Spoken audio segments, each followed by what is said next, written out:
ప్రతిరోజు ఉదయం లేవగానే మీ ఫోన్ చూడటం, ఎవరో ఒకరు మెసేజ్ చేయాలి లేదా ఎవరో ఒకరికి మీరు మెసేజ్ పంపించాలి అని చెప్పేసి తప్పించటం. ఇది మీ ఒక్కరి సమస్య కాదు, మనందరిలోనూ ఉన్న ఒక వెలితి. అసలు సమస్య ఒంటరితనం కాదు, ఒంటరిగా ఉండాల్సి వస్తుందేమో అనే భయం. మన చుట్టూ ఉన్న మనుషులు లేకపోతే మన ఉనికి అర్థం లేదని, మనం ఎందుకు పనికిరామని లోపల ఒక అభద్రతా భావం మనల్ని కంటిన్యూస్ గా వెంటాడుతూనే ఉంటుంది. ఫంక్షన్లకి వెళ్ళినప్పుడు అందరూ గ్రూపులుగా ఉంటే మీరు మాత్రం ఒక పక్కన ఒంటరిగా నిలబడితే ఏదో తెలియని అవమానం. అందుకే పని లేకపోయినా సరే ఫోన్ తీసి ఏదో ఒకటి స్క్రోల్ చేస్తూ బిజీగా ఉన్నట్లు నటిస్తారు. ఎందుకంటే నేను ఒంటరిని అని ప్రపంచానికి తెలియడం మీకు ఇష్టం లేదు కాబట్టి. రాత్రిపూట గదిలో లైట్లు ఆపి పడుకున్నప్పుడు ఆ నిశ్శబ్దం మిమ్మల్ని భయపెడుతుంది. ఆ నిశ్శబ్దంలో మీ మనసు అడిగే ప్రశ్నలకి మీ దగ్గర సమాధానాలు ఉండవు.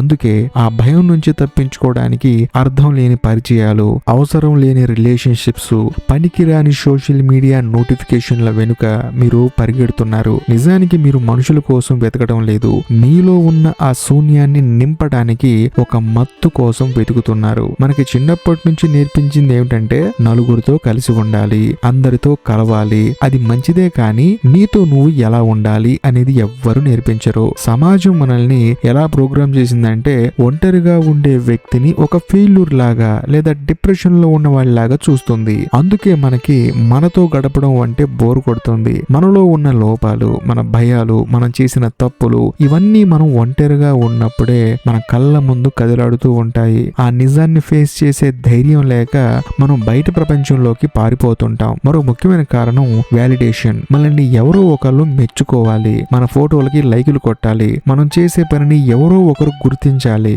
మన సంతోషాన్ని ఇతరుల చేతుల్లో పెట్టేశాం కాబట్టే వారు లేనప్పుడు మనం శూన్యంగా కనిపిస్తాం. ఇతరుల అభిప్రాయాలే మన జీవితానికి కొలమానం అనుకోవడం వల్లే ఒంటరితనం మనకి ఒక శాపంలా అనిపిస్తుంది. మనం ఒంటరిగా ఉన్నామంటే మనల్ని ఎవరూ ప్రేమించడం లేదని, మనకు విలువ లేదని, మనల్ని మనమే తక్కువ చేసుకుంటున్నాం. మొదట మీరు ఒక నిజాన్ని అంగీకరించాలి. ఒంటరితనం అంటే మనుషులు లేకపోవడం కాదు, మిమ్మల్ని మీరు కనుగొనే ఒక గొప్ప అవకాశం. భయాన్ని పక్కన పెట్టి మీతో మీరు సమయాన్ని గడపడం నేర్చుకోండి. రోజు ఒక అరగంట ఫోన్ పక్కన పెట్టి ఏ పని లేకుండా ప్రశాంతంగా కూర్చోండి. మీ మనసులో వచ్చే ఆలోచనల్ని గమనించండి. అవి మిమ్మల్ని ఇబ్బంది పెడుతున్నాయా, అయితే ఎందుకు అని మిమ్మల్ని మీరు ప్రశ్నించుకోండి. ఒంటరితనాన్ని ఏకాంతంగా మార్చుకోండి. ఏకాంతం అంటే మీతో మీరు ప్రేమలో పడటం. ఇతరుల వాలిడేషన్ కోసం ఎదురు చూడటం ఆపేయండి. మీకు నచ్చిన పనిని ఎవరి కోసమో కాకుండా మీ సంతోషం కోసం చేయండి. ఒక్కరే సినిమాకి వెళ్ళండి, ఒక్కరే నచ్చిన రెస్టారెంట్ లో భోజనం చేయండి, లేదా ఒక్కరే లాంగ్ డ్రైవ్ కి వెళ్ళండి.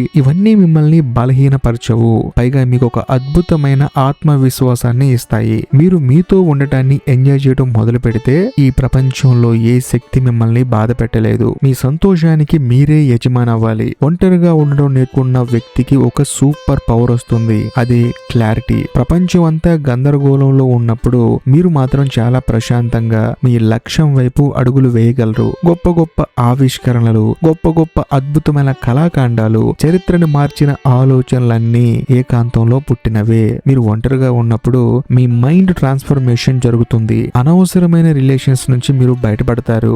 ఎవరు మీకు అవసరమో, ఎవరు మీ ఎదుగుదలకి తోడ్పడతారో మీకు క్లారిటీ వస్తుంది. మీరు ఒంటరిగా ఉండడం అంటే సమాజాన్ని వదిలేయడం కాదు, సమాజంలో ఉంటూనే మీ వ్యక్తిత్వాన్ని కోల్పోకుండా ఉండటం. మీ విలువ మీకు తెలిసినప్పుడు ఇతరులు మిమ్మల్ని గౌరవించటం మొదలు పెడతారు. మీ జీవితం ఒకరి మీద ఆధారపడి లేదు అనే స్పృహ మీకు వచ్చిన రోజున మీరు నిజమైన స్వేచ్ఛని అనుభవిస్తారు.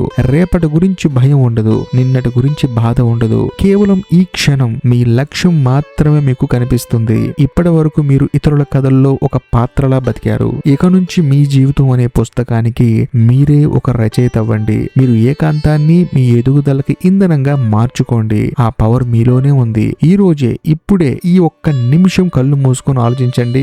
మీ గురించి మీకు తెలిసినంత ఈ ప్రపంచంలో ఎవరికైనా తెలుసా? లేదు కదా. మరి మీ గురించి మీకే తెలియాలంటే మీరు మీతో గడపాలి కదా. ఈ వీడియో కనుక మీకు నచ్చినట్లయితే ఖచ్చితంగా లైక్ చేయండి.